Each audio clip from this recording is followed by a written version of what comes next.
Greetings. It's now Sunday the 17th and looks to be the blood moon, second blood moon out of the three.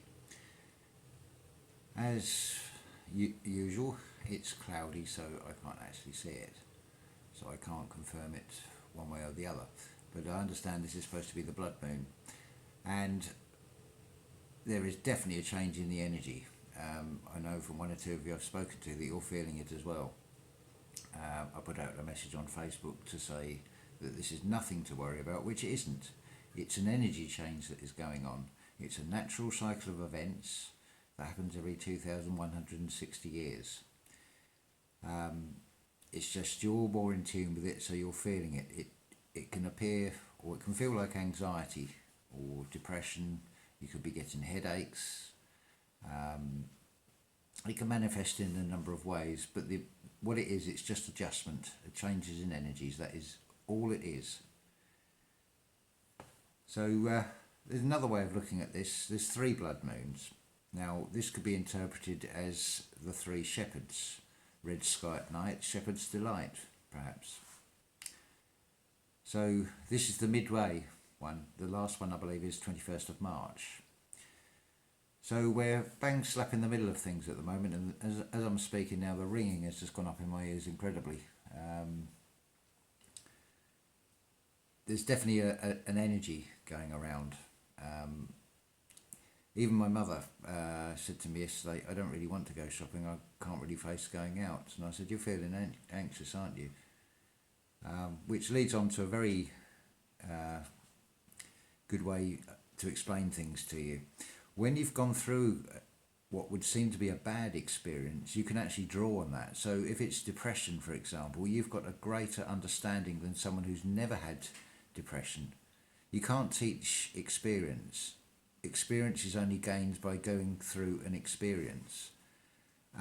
Once you've been through it yourself, or you've been through that awful stage of realising that you've got depression, it feels like you're the only one, when in fact there's, well, millions of people everybody's got it.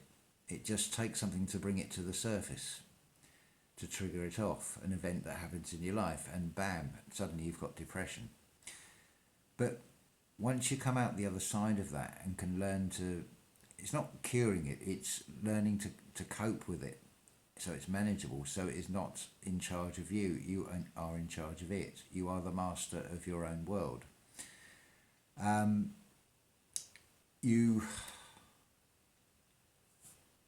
Once you've been through this experience, it gives you all the information you need to draw on to help somebody else. And this is the whole point of all these experiences you're going through. So if you are, or it seems like in this life that you are getting more crap chucked at you than everybody else, there's a very good reason for it, and you should count yourself lucky, because everything is an inverse in this world. You'll hear in spiritual circles people talking about raising the vibration. In religious terms, it's talked about ascending, and the same in spiritual, ascending from third to fifth dimension. Well, no, you don't need to ascend anywhere. You're not going anywhere.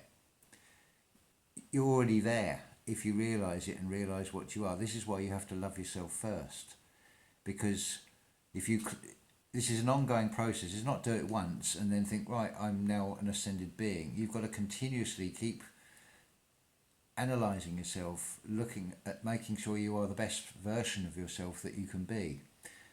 And we are basically like magnets. That energy that you then send out will attract the same energy back. So this is why you'll find when you go through this awakening experience, you'll start losing a lot of friends because you leave them behind.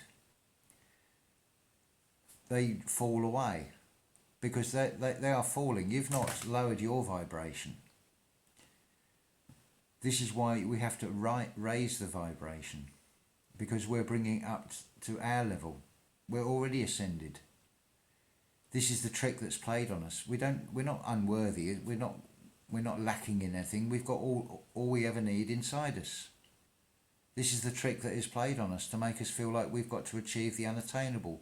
The song Castles in the Sky. Do you ever question your life? Do you ever wonder why?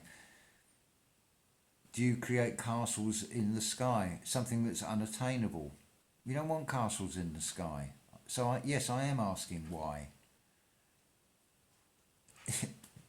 Let's make it where, let's build something, let's create something in our mind, if nowhere else to start with, that you can achieve. There's no point trying to run before you can walk, or in a dimensional sense, there's no point trying to fly unless you can run.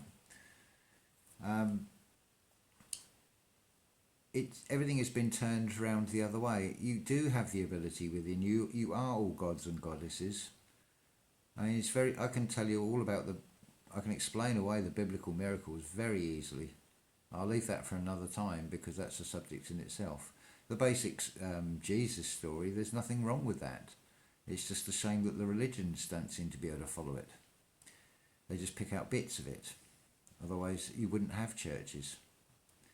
But they seem to conveniently ignore that part and still have churches. They're corporations. This is why they are denominations. The clues are all in the words. Just knowing how to read things. There's no magic formula to this. It's just logic. But yeah, the basic message I want to put across is, if you're feeling anxious or depression, especially this weekend, and you're wondering what on earth is going on, it is nothing that you've done. There is nothing wrong with you. We're all immortal beings. These flesh and blood shells are trapped in a dimension that is subservient to a thing called time. But you're an immortal soul. You'll get an experience being in this shell and you'll take it away with you. You can't die. Nobody ever dies. That's another trick that's played on everybody. And once you see that, you start seeing things in a very different way. Life takes on a whole new meaning, a whole new picture to it. It is definitely a step worth doing, but it is about going within. I still have to do it. I'm not a perfect being. I still have to continuously go within myself and look at myself and could I have done that better? Make the best version of myself that I possibly can. That's all we all have to do. There's a lovely song called Super Trooper by ABBA. And one line in that song, it says, "Somewhere in the crowd there is you." Well, there's, 7 to 8 billion people? Let's face it, we're all looking for that perfect partner. That mirror of ourselves that we can be truly happy with. Happy ever after. Well, if there's conflict in the world, that perfect partner might be halfway around the world. And that might be a missed opportunity. Something that I would have benefited greatly from. Now, if we all start thinking like that, because the current systems that are in place, even if they were genuine and not orchestrated and manipulated, this is why you have theatres of war, because the world is a stage.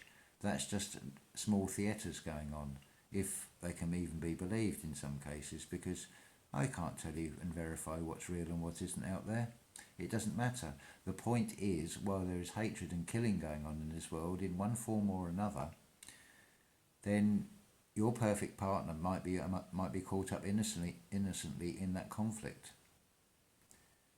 Surely it's better that we all come together as one. If we're all stars on this stage, when all those stars come together, you create a huge white light. Together we are stronger. And together we are all sons of God.